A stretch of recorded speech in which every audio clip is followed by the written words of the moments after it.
जय हिंद, वंदे मातरम। स्वागत है आप सभी मेरे प्यारे बच्चों का आपके अपने YouTube channel Subhash study centre पर।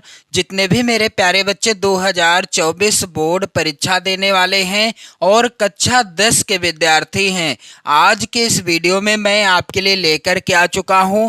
यहां पर आप लोग देखेंगे हिंदी विषय के सबसे महत्वपूर्ण यानी वेरी वेरी इंपॉर्टेंट 20 प्रश्न आप लोग ध्यान देंगे। 20 प्रश्न ये बहुविकल्पी प्रश्न हैं और इन प्रश्नों से भी संबंधित और जो भी प्रश्न आपकी बोर्ड परीक्षा 2024 में बन सकते हैं वो प्रश्न भी इसी वीडियो में कराऊंगा। तो वीडियो काफी ज्यादा इंपॉर्टेंट है, आप वीडियो को लास्ट तक जरूर देखिएगा। और मेरे प्यारे बच्चों, 2024 बोर्ड परीक्षा के लिए हिंदी विषय का जो मॉडल पेपर है जो कि यूपी बोर्ड के द्वारा जारी कर दिया गया, आप उस मॉडल पेपर की भी वीडियो चैनल की प्लेलिस्ट में जाकर देख लीजिए। सामाजिक विज्ञान, गृह विज्ञान, चित्रकला और साथ ही साथ हिंदी विषय की धुआंधार तैयारी करने के लिए आप चैनल के साथ जुड़े रहें। आपका ज्यादा समय न लेते हुए मेरे प्यारे बच्चों, बढ़ते हैं महत्वपूर्ण प्रश्नों की ओर। पहला प्रश्न है यहाँ पर, भारतेंदु युग के प्रणेता कौन हैं?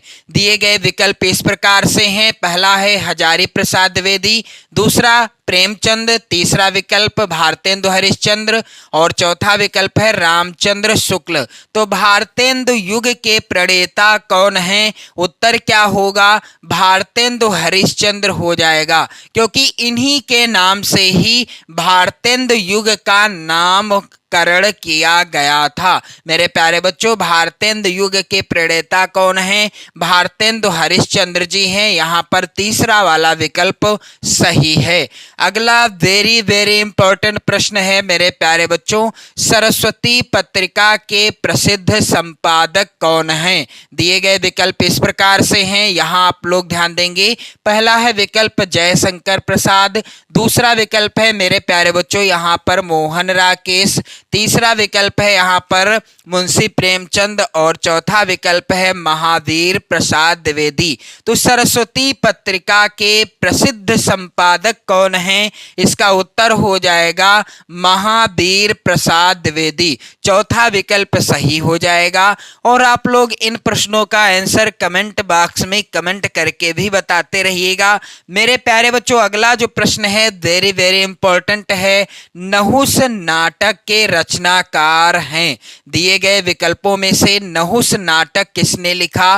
पहला विकल्प है मुंशी प्रेमचंद, दूसरा है हजारी प्रसाद द्विवेदी, तीसरा विकल्प है गिरधर दास, चौथा विकल्प है भारतेंदु हरिश्चंद्र। तो नहुस नाटक के रचनाकार कौन हैं? इस प्रश्न का उत्तर क्या होगा मेरे प्यारे बच्चों? यहाँ पर उत्तर हो जाएगा गिरधर दास, जिनका पूरा नाम क्या था? गोपाल चंद्र गिरधर दास। इनका पूरा नाम था गोपाल चंद्र। आप लोग ध्यान देंगे, गोपाल चंद्र गिरधर दास जी के द्वारा लिखा गया नहुस नाटक है। और अगला प्रश्न है मेरे प्यारे बच्चों, यहाँ पर आप लोग ध्यान देंगे, वेरी वेरी इंपॉर्टेंट है, सूरज का सातवां घोड़ा, सूरज का सातवां घोड़ा के रचनाकार हैं? दिए गए विकल्पों में से सूरज का सातवां घोड़ा नामक रचना के लेखक कौन हैं या रचनाकार कौन हैं? यहाँ पर विकल्प है पहला धर्मवीर भारती, दूसरा इला चंद्र जोशी,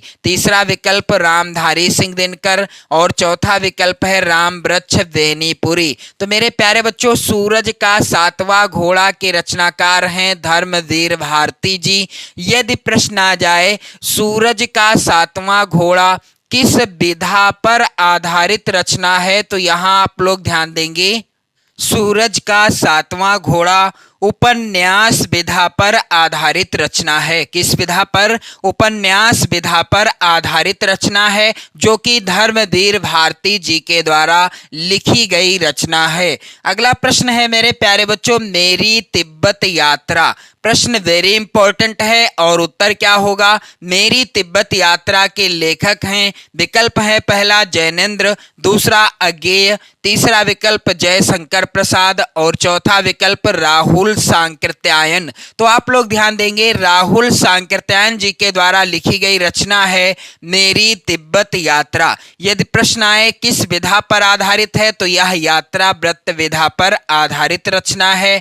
अगला प्रश्न है रीति मुक्त कवि कौन है? दिए गए विकल्पों में से कौन से कवि हैं जो रीति मुक्त कवि हैं? यहाँ पर विकल्प है पहला आलम, दूसरा विकल्प है मतिराम, तीसरा विकल्प है पंत यानी सुमित्रानंदन पंत, चौथा विकल्प है प्रसाद अर्थात जयशंकर प्रसाद। तो आलम जो हैं ये रीति मुक्त कवि हैं। अगला प्रश्न मेरे प्यारे बच्चों, रसखान कवि ने किस भाषा में रचनाएं लिखी हैं? कविवर रसखान ने किस भाषा में रचनाएं लिखी हैं? यहाँ पर विकल्प दिए गए हैं, आप लोग ध्यान देंगे। पहला है विकल्प खड़ी बोली, दूसरा विकल्प है पिंगल, तीसरा विकल्प है फारसी, चौथा है ब्रजभाषा।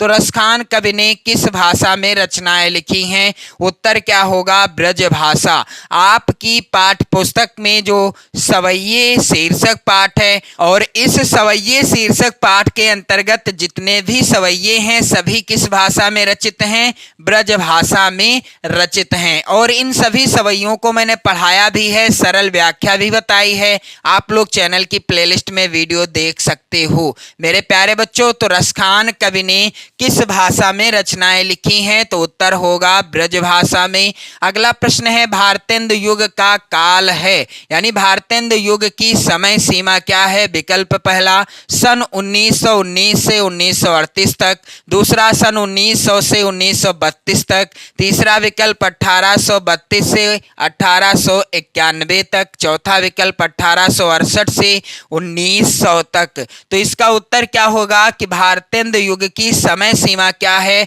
सन 1868 ईस्वी से सन 1900 ईस्वी तक के बीच का समय क्या था? भारतेंदु युग के नाम से जाना जाता था। अगला प्रश्न है मेरे प्यारे बच्चों, वेरी वेरी इंपॉर्टेंट, साकेत के रचनाकार कौन हैं? यहाँ पर आप लोग ध्यान देंगे, विकल्प हैं इस प्रकार से। पहला विकल्प है मैथिली शरण गुप्त, दूसरा है सुमित्रानंदन पंत, तीसरा विकल्प है जयशंकर प्रसाद और चौथा विकल्प है हरिऔध। तो साकेत के रचनाकार कौन हैं? इसका उत्तर क्या होगा? साकेत महाकाव्य मैथिली शरण गुप्त जी के द्वारा लिखा गया है और यह मैथिली शरण गुप्त जी की ही रचना है, जैसा कि मैंने आपको बता भी दिया।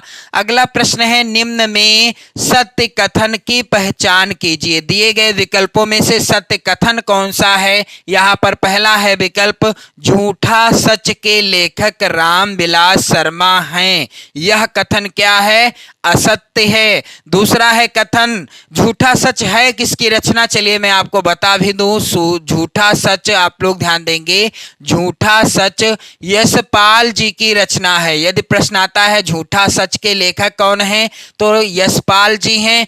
आवारा मसीहा एक उपन्यास है, ये भी कथन गलत है, क्योंकि यहाँ पर आप लोग ध्यान देंगे, यहाँ पर क्योंकि यह जो है उपन्यास नहीं है, जीवनी विधा पर आधारित रचना है। और यदि प्रश्न आए कि आवारा मसीहा जो है यह रचना किसकी द्वारा लिखी गई है यानी इसके लेखक कौन हैं, तो आवारा मसीहा के लेखक हैं, आप लोग ध्यान दीजिएगा, विष्णु प्रभाकर जी के द्वारा लिखी गई आवारा मसीहा रचना है जो कि जीवनी विधा पर आधारित रचना है, इसलिए यह कथन भी क्या है? असत्य यानी गलत है।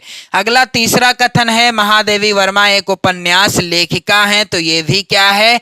गलत है। चौथा कथन है हंस पत्रिका के संपादक मुंशी प्रेमचंद हैं, तो यह वाला कथन सही हो जाएगा। अगला प्रश्न है मेरे प्यारे बच्चों, रस के कितने भेद होते हैं? तो यहाँ पर विकल्प इस प्रकार से हैं, पहला है 3, दूसरा है 2 और तीसरा है 4, चौथा है यहाँ पर 5। एक विकल्प नहीं लिखा है जो कि इस प्रकार से है, यहाँ पर मान लीजिए 2 ना होता, 2 की जगह क्या होता? 9। तो रस के कितने भेद होते हैं? 9 भेद होते हैं।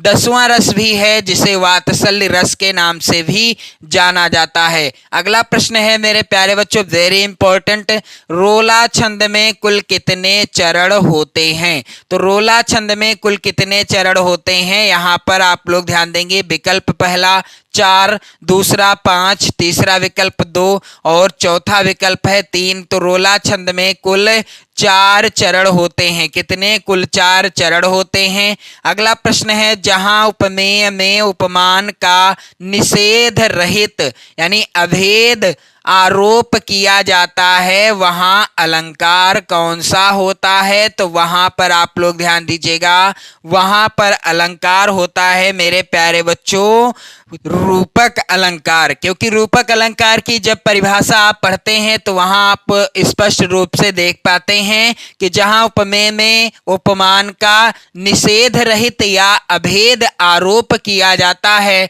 वहां कौन सा अलंकार होता है? रूपक अलंकार होता है। अगला प्रश्न है, अधपका में समास कौन सा है? तो विकल्प है पहला कर्मधारय, दूसरा द्विगु, तीसरा बहुब्रीहि, चौथा विकल्प है द्वंद्व। तो अधपका में कौन सा समास है? कर्मधारय समास है। अगला प्रश्न है, अपार शब्द में प्रयुक्त उपसर्ग कौन सा है? विकल्प इस प्रकार से हैं। पहला है विकल्प मेरे प्यारे बच्चों दीर्घ आ, इसे बड़ा आ भी कहते हैं। और दूसरा है विकल्प आ यानी छोटा आ, तीसरा विकल्प है अप और चौथा विकल्प है उप। तो अपार शब्द में कौन सा उपसर्ग है मेरे प्यारे बच्चों? मैं आपको बताना चाहूंगा, पार शब्द और हो गया। यदि हम इसमें क्या जोड़ कर देते हैं? आ जोड़ देते हैं तो अपार हो जाएगा। क्या हो जाएगा? अपार हो जाएगा। और मेरे प्यारे बच्चों आप सभी जानते हैं कि इस वक्त आप लोग जो है धुआंधार तैयारी करना स्टार्ट कर दीजिए 2024 बोर्ड परीक्षा की, क्योंकि इस बार जो है रिजल्ट थोड़ा यानी 2023 बोर्ड परीक्षा का रिजल्ट थोड़ा सा लो आया था, बिल्कुल थोड़ा सा, लेकिन जिन बच्चों ने मेहनत की वो अच्छे नंबर से पास हुए थे। अगला प्रश्न है मेरे प्यारे बच्चों, यहाँ पर आप लोग ध्यान दीजिएगा, अपार शब्द में प्रयुक्त उपसर्ग कौन सा है? तो उत्तर क्या होगा?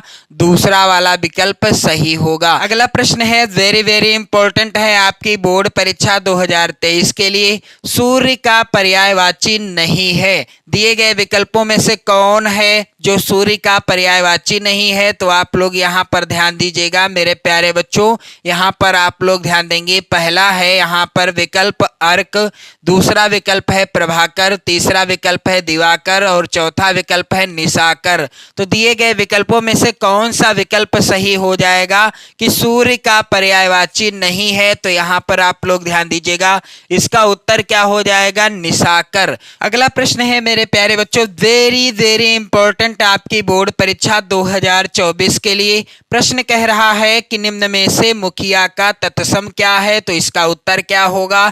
यहाँ पर उत्तर हो जाएगा प्रमुख।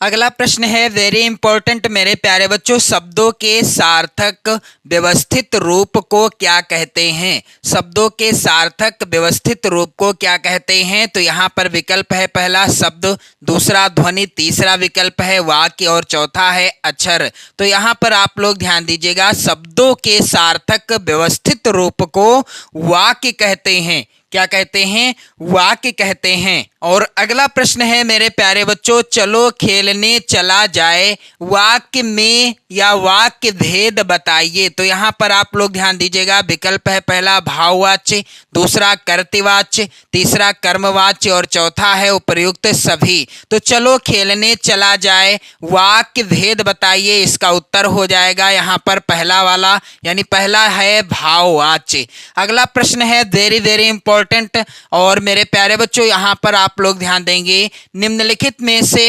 विकारी शब्द कौन सा है? तो यहाँ पर आप लोग ध्यान दीजिएगा, हाथी, इधर, उधर या यहाँ। तो यहाँ पर उत्तर क्या होगा? दिए गए विकल्पों में से कौन सा शब्द है जो विकारी शब्द है? उत्तर हो जाएगा हाथी।